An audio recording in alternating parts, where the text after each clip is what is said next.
Good morning, Dr. Rohan Dutta. Welcome to Sustainability Next dialogue series. Thank you for giving your time. And I must say, I was quite uh, impressed with the uh, theme and the mission of Anant University, and also was pleasantly surprised to hear that it has a school of climate action, of which you head. So I think today, uh, speaking about climate action is more important, and the age of awareness and belief and all is, we don't have that luxury today. So straight to action. So to start with, uh, just tell me how the School of Climate Action came together. What was the purpose of the school?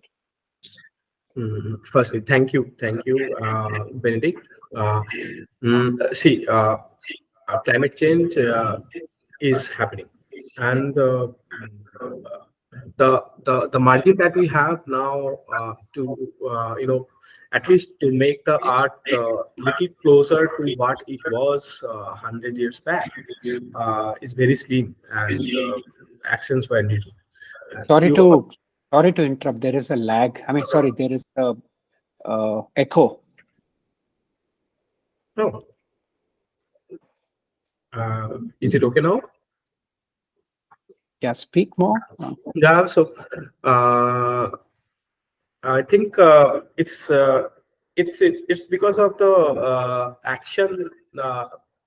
It is the problem with the humanity, So I mean, the way we are emitting the greenhouse gases and mostly carbon dioxide, and because of the agriculture, we get more of methane emissions. So these are the problem areas, until we address them with technologies. We cannot address the severe problem like this climate change that is happening. Uh, Anthropogenic climate change will create the devastating effects for the human. The mass extinction that we were talking about, it has already started, and some of the things that already happened, we cannot reverse it. But there are still scope until still scope that we can reverse some other things that can be reversible through them. So Anant National University is basically a design university, and it has a very bigger scope of addressing such problems, because this problem is very much interdisciplinary in nature. You have to go back to the ancient technology. You have to learn the ancient technology and improve them and implement them so that they becomes the low carbon technologies of the day. Then you need to change the design methodology that you have, we are using, because everything that we are doing today is on the shoulder of the fossil fuels, which emits this carbon dioxide and the other gases, greenhouse gases. So we have to think beyond the fossil fuels, and the better way to do that is to teach students how not to make technologies or do engineering with fossil fuel. So So yeah, yeah. So to put this thing in context, so basically you're in the space of education. So yeah, education for climate action. So yes. uh, yeah. So what is the I mean, how is the structure there? How many students? How many faculty? And what is the uh, curricula? How do you arrive at? Because this is a new. This is a new field. It has not been there before. And yeah, we'll address this and then come to the other parts later. Yeah, so basically, the SPTech in climate change we started 2 years back, almost 1.5 years to be very precise, and we have an intake capacity of 60 students per year.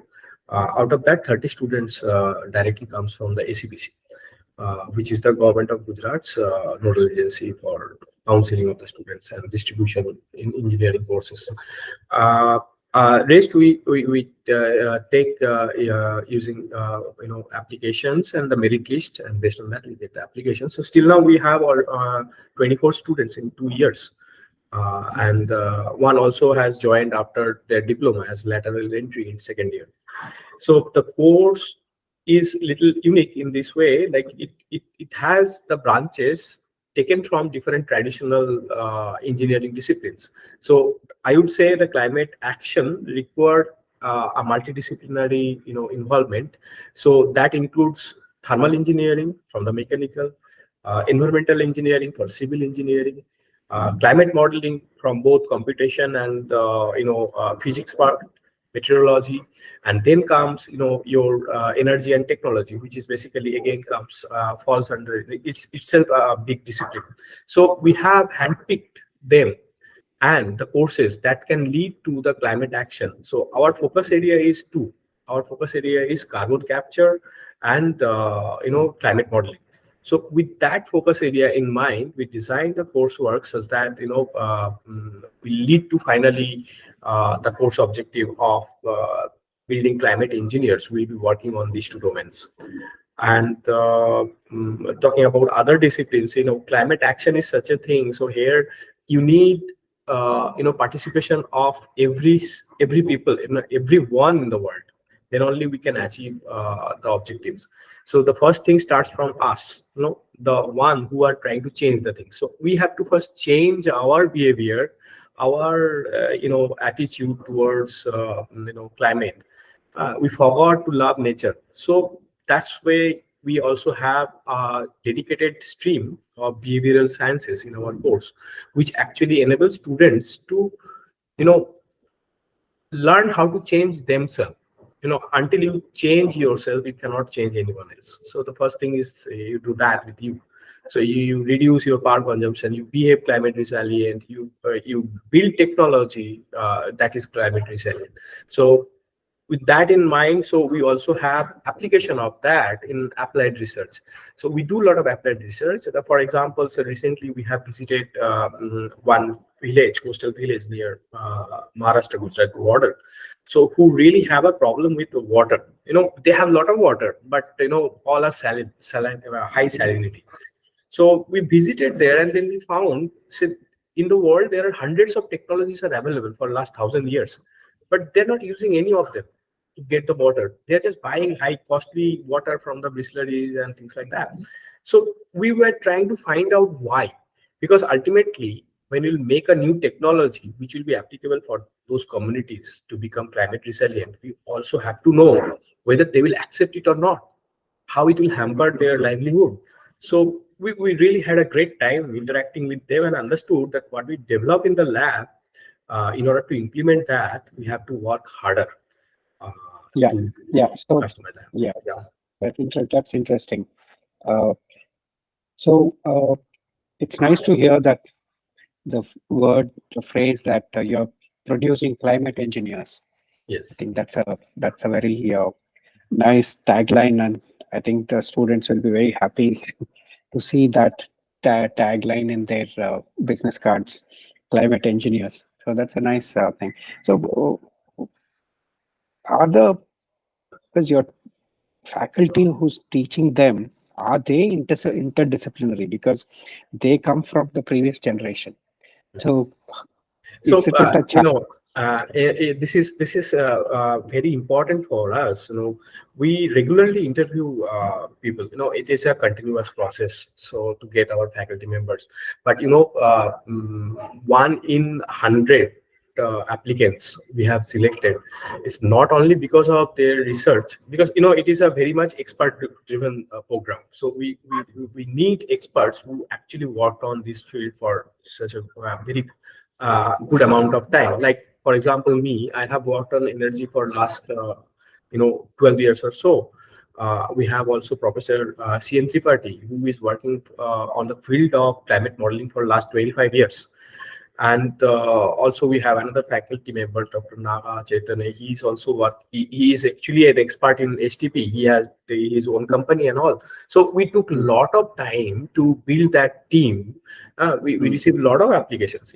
Applications these days are easily available. So you just add and there will be a lot of applications. But we very sincerely identified people who actually have the same philosophy, like the philosophy of the university, that we really need to do something for the humanity, the cause, the mission. So based on that, we have selected. So it is really very difficult to make the team, and it's a team full of experts. So initially, we were benefited with various faculty members from different universities outside. So like we had faculty members from Washington University, Dr. Pita Bose, and then we had faculty members from Oxford University, Diana. So we really were happy, because when we approach people with the mission in mind, so the people actually get connected easily.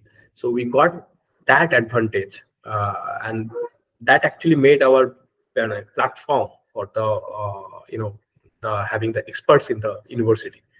So where So do you think climate engineers will be employed? I think it's nice to have a fancy designation. So where will they, you think, fit in? That's the first question. Secondly, are they uh, are they in their mindset want to become entrepreneurs to solve issues, or they want to work? How? What is the? so I would like to answer the second one first, Yeah. because it is a product-driven university. So we have Aram Incubation Center, which actually provides a lot of grants to the students to take their concepts to the prototype level and apply for the Mhm. IPR and all. So I think the most of the benefits we are taking as a school. So this year they have launched the idea contest, and I think 10 of our students out of these 24 students, they have applied for grants. So and the technology that we deal with is basically nature-based solutions. So for example, I can give you one idea. So one of our students, he is working on moss-based air purifier for the urban areas. So like in cities like Ahmedabad, you install those things, those moss-based purifier, to get quick purification, and that will be nature-based. From there, we can make the biomass, and that biomass can be utilized for production of electricity. So that's the kind of way we encourage students to take up the challenges. So like three of our students have recently published in two conferences.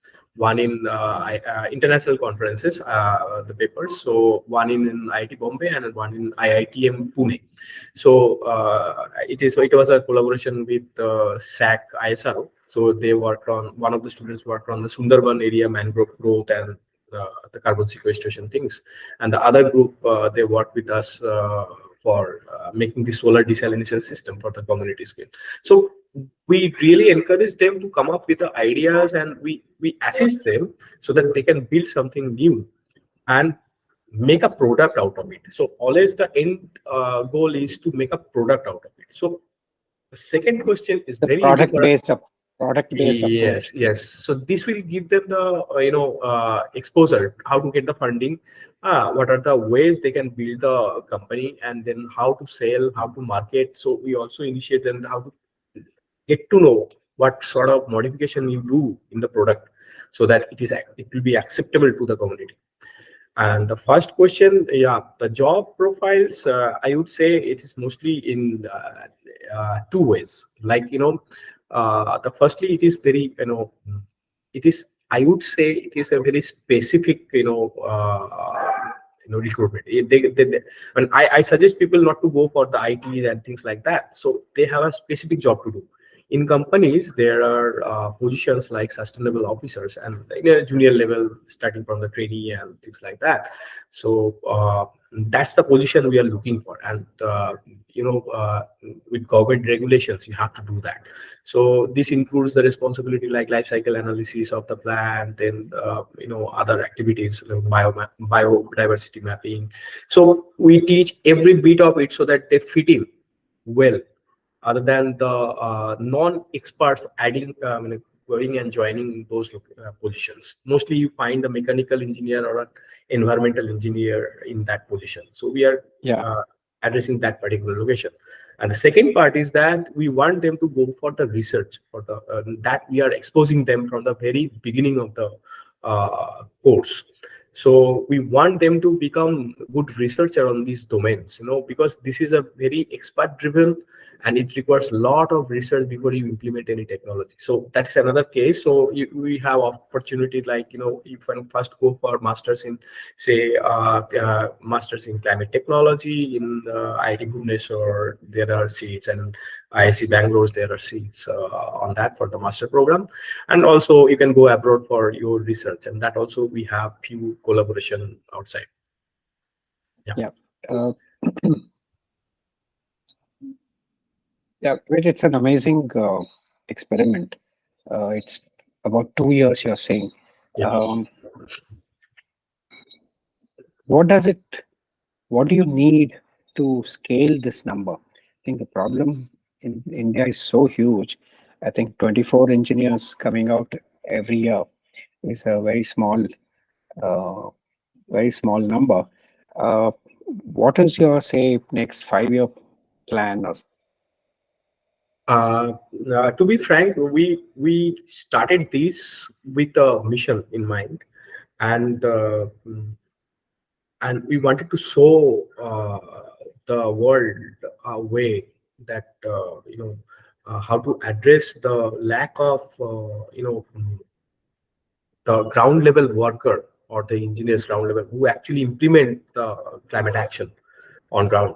So how to do that? What we wanted to be the pioneer of this domain, mm, so that people follow us and they give us the competition. And we grow, they grow, and we make a huge pool of talented people who will address this climate change. So that's way we'll be actually contributing towards more and more such talented people so come out. keeping the your climate school topic aside for a while, uh, and focusing on the education, climate action education, or climate education in India, incorporating them in especially the uh, engineering colleges and at a graduate level. So I'm sure you must have seen the huge gap that is there between what is being taught and what is needed. So, as an expert in this field, what is your suggestion, and how can we speed this up? How can we bring this uh, into the curriculum so that today half the engineers in India are unemployed. Uh, they don't know, they don't have jobs, and even if they are employed, they need to be retrained.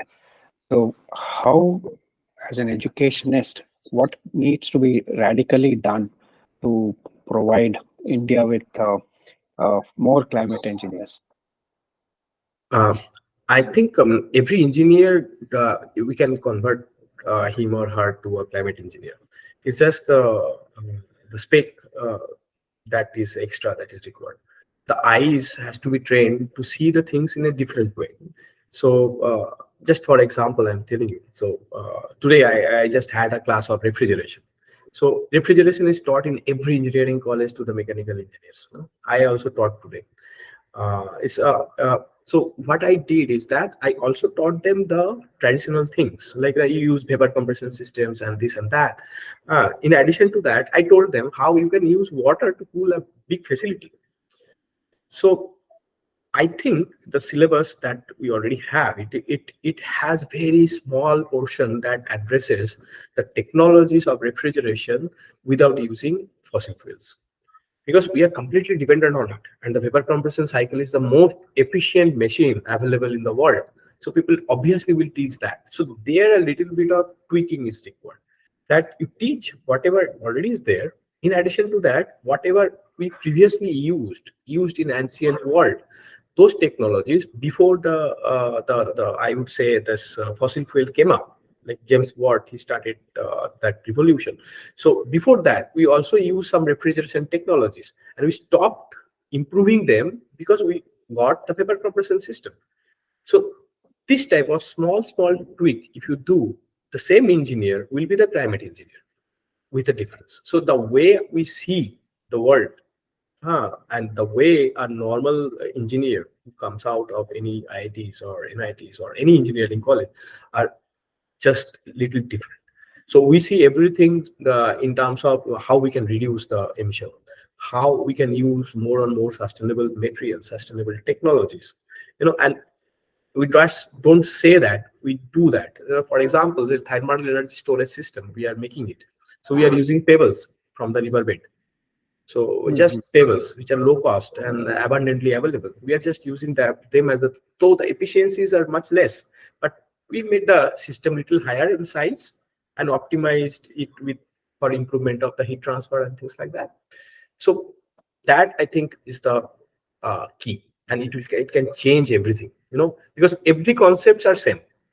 All the basis of engineering, all the science, all the maths, everything is same. Just the way we see that is the difference.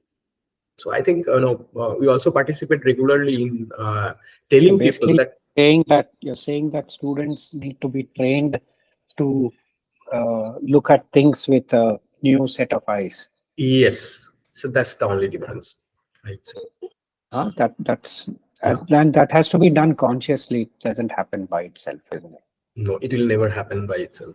So because it requires, we are trained, the engineers, because we are also trained in the same way. You understand? Yeah. And then when we started working, we started dealing with the data, and we started discussing with the experts in this field, and they said how severe the problems are, and that gives us a sense of ownership that we have to do something, because my child is there. Our when so many children are there, they're living in the place, and the world will be theirs after 20 years. So we have to do something so that they have the similar lifestyle that we are having now, right? Or better, why similar? Yeah, at least. Yeah.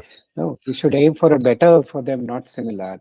Yeah. That's But assuming that. day by day, it is becoming tougher, because the I would say the industry has to take radical measures to come up. So, but that is not happening. Not only in India, it's a worldwide it is a problem, because they drive the climate actually. Mhm. That's interesting. Uh, so I guess uh, maybe you may want to add uh, another segment to your school where you can train business people, entrepreneurs, and CEOs to address climate action in a different way. Yeah, we actually have an executive program which we call Mm, Anant Fellowship for Climate Action. So mm, where we have mentors from all over the world. It mm. is a kind of hybrid mode of education. It's a certificate program. So where we expect that the leadership to attend these courses, and there we actually tell them that this is just a difference, and the small differences that are there to be implemented to become climate resilient, we tell them. What is it called? Anand, what? Anant Fellowship for Climate Action. Oh, and In this is addition, meant. yeah, this is meant for the execute. It is an executive program. We expect the Mm, leadership of different companies who are working in the related domains and all. They come and join. and Uh, you're just 1.5 years old. So how many have you so the had? climate fellowship, we are running it for last 3.5 years. Mhm. So that's the first thing we started actually. So how many have attended so far? So it's almost, I can say, around 60 or more than 60 people have already, and that's not only for India. So it's Mm. most of the fellows comes from these the countries. Those are actually very much, under danger of this, climate change. So we have, If you need to promote this program, you can use our uh, magazine and our because our we deal connect with the industry. So to promote this program and get more executives to join this fellowship.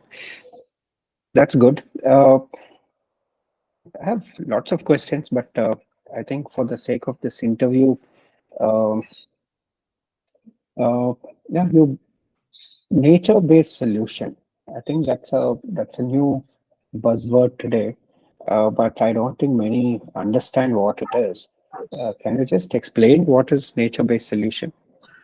Say just one example would be sufficient for you to understand is that Mm, we grow biomass to produce power. So there are energy crops which you cultivate, and once it is done, so you take it and convert it to biofuel. Say, for example, you can make bio oil, biogas. You can make solid also biocar that can be used for agriculture again. So, and there you capture the carbon dioxide from the atmosphere and make the crop grow, and then convert that into again a fuel that if you burn, it will give you the carbon dioxide. So it will be the carbon dioxide will be in a cycle, it will be going. So you will not have excess carbon dioxide emitted. The carbon dioxide you are emitting, you are capturing that, and then with that you are making the fuel, and then again you are burning that. So in mm, that way you can have basically a carbon cycle which actually will not emit extra carbon dioxide in the, so it will be a carbon neutral technology. So that's kind of a nature base. So taking help from nature to fulfill our requirement without hampering the nature. So that is one technique. Another example I can give you, like nowadays it is very much used. India also, we have IITM, they have implemented it. It is called nighttime cooling. So what we do is that it is basically radiation cooling. So if you put a bucket full of water outside in the night when there is a clear sky, so the water temperature at 5 o'clock in the morning will be much less than the atmospheric temperature. It can go down around 10 degrees centigrade or so. So, and that you can use for refrigeration if you have a storage location. So that's a mm, nature-based solution. You don't spend anything, no energy, no fossil fuel burning. So the things that, fossil fuel also is natural. So if I say that mm. fossil fuel is not nature-based, so that's Yeah. again not a good thing to say, because it is also natural. So it's a natural process, but it takes a lot of time to produce that, and it emits carbon dioxide. So I would rather say these are carbon negative solutions, those we are talking as nature based solution.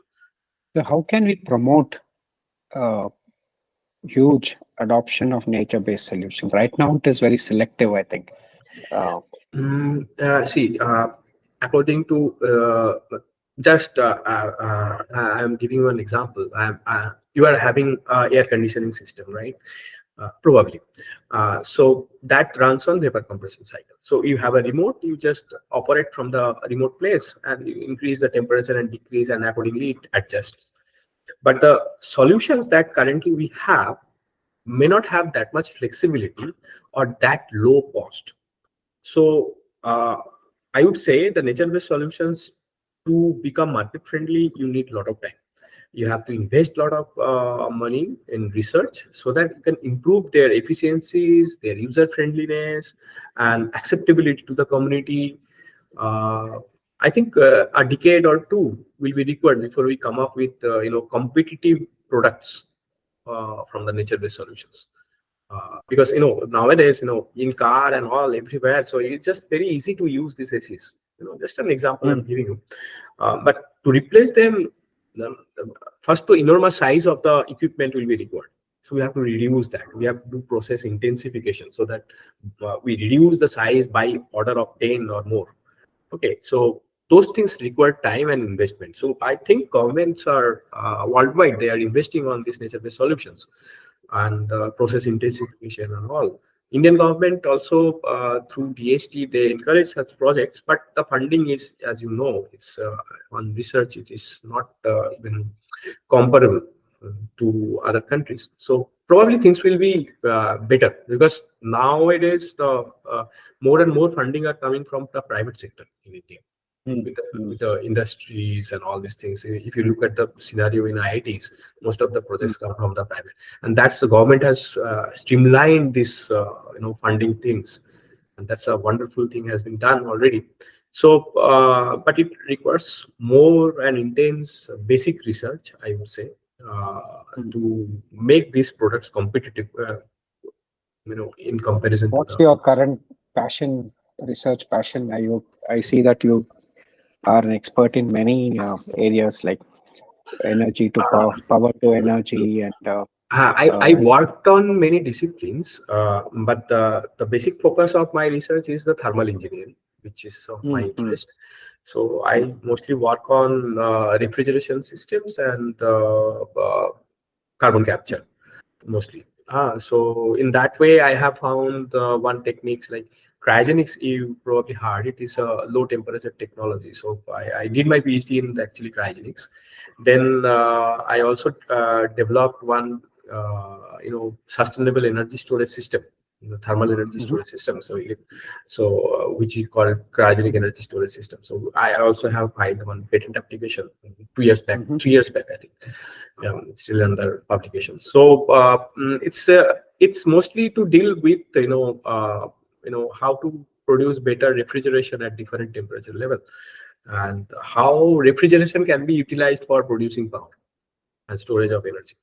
So those were the techniques. And recently I have started working on solar systems, because the communities require some solar systems for their water. Water is the biggest problem, next biggest problem. So how can a researcher be close their eyes and don't work on that?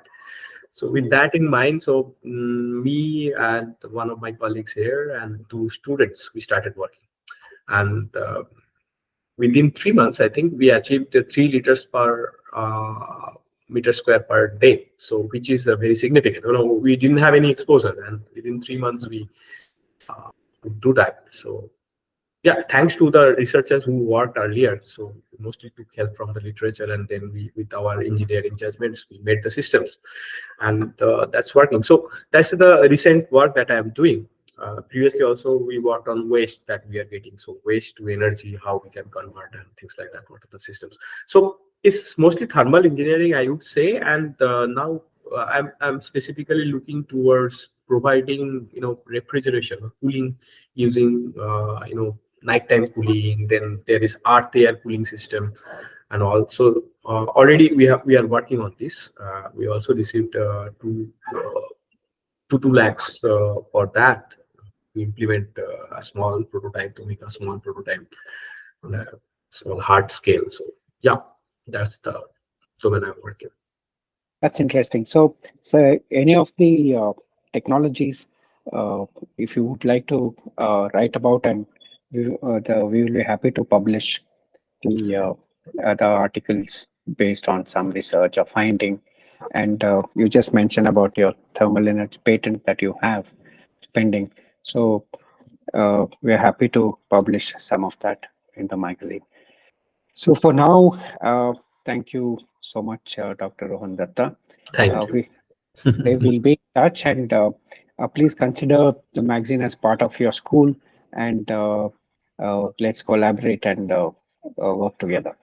Definitely, definitely. We'll be very happy to because our mission is what we work for. So it has to be spread across the people. They should Yeah, know. so amplifying, see, that's the thing. In India, there are hundreds of good work happening in corners, every corner, but they need to be brought to the mainstream, and people need to know about it, and it has to be adopted. There, yeah, only if it is spread, people can adopt it, isn't it? Yeah. Yeah, yeah. Thank you so much. Thank you, Benedict. Bye. Okay, bye bye.